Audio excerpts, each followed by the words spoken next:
पाकिस्तान में इलेक्शन हो गया, हालात आपके सामने। पाकिस्तान तहरीक इंसाफ का दावा अपनी जगह, 180 सीटें उनके पास हैं और वो ये भी कह रहे हैं कि जहन पर जोर ना डालिए कि हम ये कैसे बनाएंगे, हम बनाएंगे और सूबों के अंदर भी हुकूमत हम ही बनाएंगे।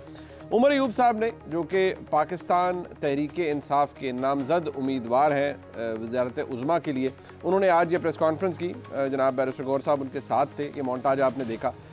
जहाँ तक बात धांधली की है उस पर तो सरापा एहतजाज ना सिर्फ पाकिस्तान तहरीक इंसाफ है, मौलाना फजल रहमान साहब की जमात है, पर वो किस लॉजिक से है उसका अभी तक किसी को समझ नहीं आ रहा। गुज़िश्ता रोज़ भी मैंने यही तलाश करने की कोशिश की राशिद जुमनो साहब से कि हुजूर जिन सीटों पर आप एहतजाज कर रहे हैं वहाँ तो बेनिफिशरी यानी जीती हुई जमात पाकिस्तान तहरीक इंसाफ है, तो मसला क्या है आपका? लेकिन उस तरफ वो आते नहीं। बहरहाल उनको गिला है पाकिस्तान की मुक्तदरा यानी इस्टेब्लिशमेंट से, यानी कि अगर कोई करम फरमाओ ने मेहरबानी फरमाई है तो वो मौलाना साहब तक नहीं पहुंच सकी है, उनकी जमात तक, वो कहीं और ही निछावर कर दी गई। ये सबसे बड़ा एहतजाज है जनाब मौलाना फजल रहमान साहब की जमात का। अब जहाँ तक बात पाकिस्तान तहरीक इंसाफ की है, उन्होंने मुतालबा तो किया है, लेकिन मुतालबा बड़ा दिलचस्प है और किस तरीके की जुडिशल इंक्वायरी आ रही है, सुनिए। इस मामले का सिंपल हल जो कमिश्नर रावलपिंडी ने कहा, फॉर्म 47 फिल फॉर इशू किया जाए ओरिजिनल, जिसपे पाकिस्तान तहरीक इंसाफ के नुमाइंदगान और उम्मीदवारान कामयाब हुए थे, उनको इलेक्टेड डिक्लेयर किया जाए। लॉन्ग टर्म में इसकी जुडिशल इंक्वायरी होनी चाहिए, इंडिपेंडेंट जजेस होने चाहिए। चीफ जस्टिस पाकिस्तान से भी गुजारिश करेंगे, क्योंकि उनका नाम लिया गया है, तो सुप्रीम कोर्ट का जो बेंच बनता है उससे वो एहतराम से रिक्वेस्ट करेंगे उनसे कि उसका हिस्सा वो ना बने और एक इंडिपेंडेंट शफाफ जुडिशल इंक्वायरी होनी चाहिए। जहां ये हो रहा है वहां पाकिस्तान मुस्लिम लीग नून की जानिब से भी धुआंधार प्रेस कॉन्फ्रेंसेस की जा रही हैं। आज बाकायदा तौर पर मलिक अहमद खान साहब को मैं सुन रहा था, मरियम औरंगजेब साहबा भी थी और बहुत से जो उनके कोलीग्स हैं साथ थे उनके, अता तारड़ साहब भी थे। वो ये कह रहे हैं कि wake up mister prime minister, मुल्क में इंतशार फैल रहा है, यानी कि care taker prime minister. Wake up mister chief minister, यानी केयर टेकर पंजाब के जो चीफ मिनिस्टर हैं मोहसिन नकवी साहब, उनको कह रहे थे कि इंतशार फैल रहा है और आप शायद सो रहे हैं, कुछ नहीं कर रहे हैं। ये एहतजाज मुस्लिम लीग नून कर रही है और साथ ही साथ वो ये भी कह रहे हैं कि इंक्वायरी की जाए उस शख्स की जिसने गुज़िश्ता रोज़ यानी लियाकत अली चट्टा साहब जिन्होंने ये इल्ज़ामात लगवाए, उनकी इंक्वायरी के राब्ते किस किस से थे। अच्छा, अब जो वो फरमा रहे हैं उसके अंदर भी एक इंटरेस्टिंग एलिमेंट है, लेकिन मरियम औरंगजेब साहब क्या फरमा रही है सुनिए।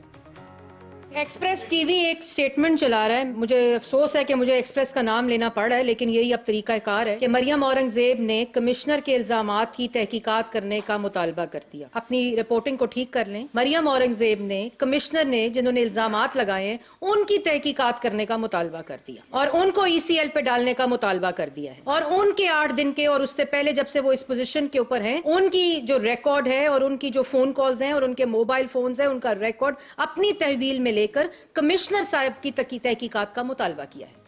मुल्क में इंतशार नहीं फैलने देंगे और किसी तरह की लॉ एंड ऑर्डर सिचुएशन पैदा करने की कोशिश की गई तो आईनी हाथों से निपटा जाएगा, ये कहना है निगरान वज़ीर आज़म जनाब बनवारुल हक काकड़ साहब का। ये बात अपनी जगह मौजूद है कि मुल्क के अंदर एक सिचुएशन ऐसी पैदा हो गई है, लेकिन दिलचस्प बात यह है कि पाकिस्तान मुस्लिम लीग नून कहती है कि जो साबिक कमिश्नर रावलपिंडी हैं उनकी तहकीकात करवाई जाए। तहरीक इंसाफ ये कह रही हैं जो इल्ज़ामात लगाए गए हैं उनकी तहकीकात की जाए। हम आज कहाँ खड़े हैं? इलेक्शंस हो गए और इलेक्शन 10 रोज़ पहले हुए थे, लेकिन ये भौचाल अभी तक मौजूद है और इसने पाकिस्तान की जो सियासत है उसके अंदर एक तलातुम बर्पा किया हुआ है। अपने मेहमानों का तारुफ करवा देते हैं। लाहौर स्टूडियो में जनाब सईद काजी साहब, किसी तारुफ के मुताबिक काजी साहब आपका बहुत शुक्रिया।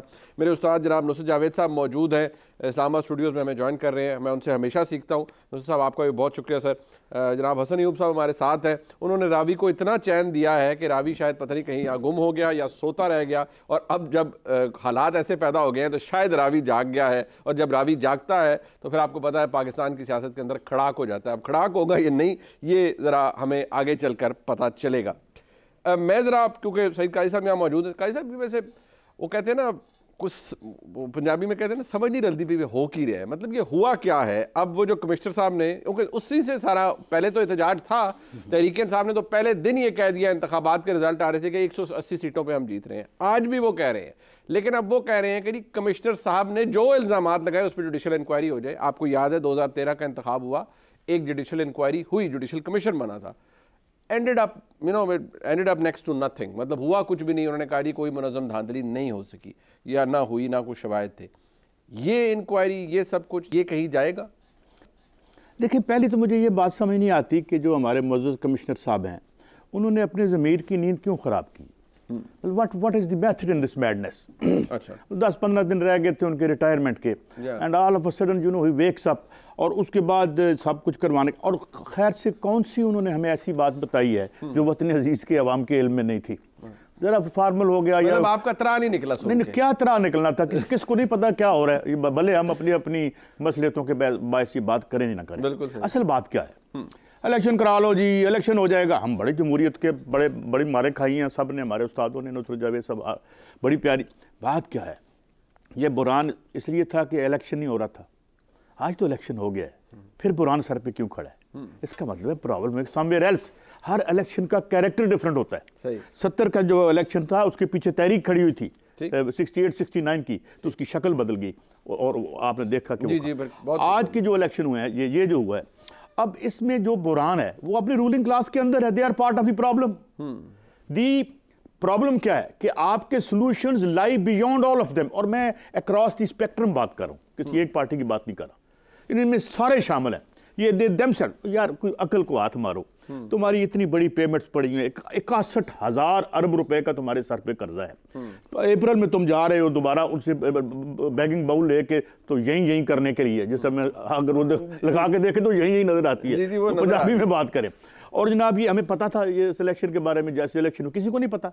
आपके इल्म में कोई इजाफा हुआ है या मेरे इल्म में कोई इजाफा हुआ है, या कल यहाँ कोई जुडिशल इंक्वायरी हो जाएगी, वो एक पार्टी कह रही है लम्हा पा लो, इधर पता कराओ पता कौन है।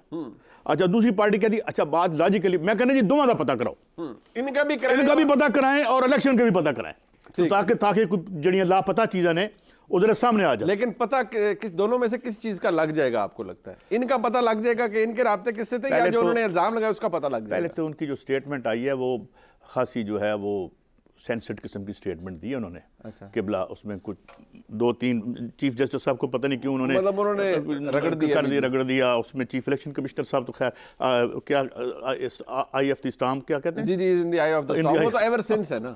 एवर सिंस है। मगर सवाल क्या है?